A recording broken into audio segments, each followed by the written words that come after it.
You've got to dance. I love to love. When my dog there, he loves to dance. I'm Alistair McIntosh. First things first, and an exclusive. I interviewed Michael Gove in an Aberdeen nightclub. What did we talk about? We talked about levelling up. What does that involve? As you would expect, in a nightclub, we wrote it all down on beer mats. Beer mat number 1, what do we want to see?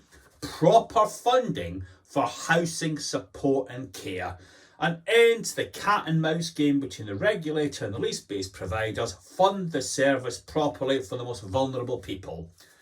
Next idea, fix cladding. Pay what it takes from government coffers. Recover the cash from the culprits later. Why? We need to do that to get the housing market started at the lower rungs. Third idea, we need to spread equity. We need to spread asset ownership. Everyone says that's the key to levelling up. How do we do that? Well, 10 years ago, Policy Exchange, and Neil O'Brien is now at the very heart of government. Policy Exchange suggested that every worker who wanted to buy a house should be able to do so. Part and parcel of that was that they set a target for annual house price stability. What happened to that? Well, we need to bring something along those lines back.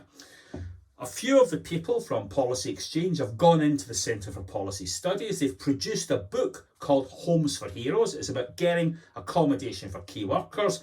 And here's the rub. Because house prices have gone up so much and wages for key workers have barely budged at all, instead of giving full ownership to these heroes, all they're being offered is shared ownership. We need to level up the wages, not level down the equity. Next idea. Having seen those ITV exposés of housing standards, we cannot unsee them. Michael Gove, years ago, when he was in education, called for lightning inspections of schools.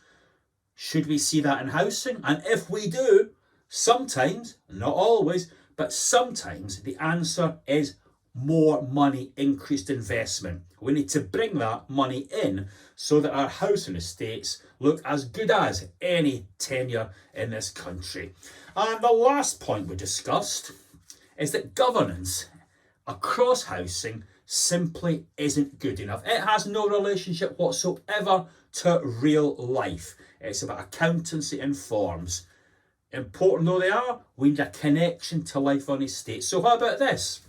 Why not put the 22-year-old from South London, Quadio, who fought his landlord for better standards in South London, on the board of the Regulator for Social Housing? Yeah, and that'll shake things up a bit. Someone who's coming, not someone who has been.